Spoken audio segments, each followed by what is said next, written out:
These birds look dead until they suddenly fly away.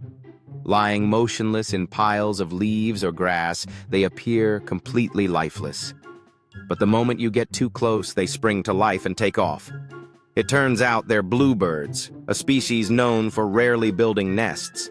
Instead, they rest in open areas and stay perfectly still to avoid predators. This clever survival trick makes them almost invisible until they decide it's time to move.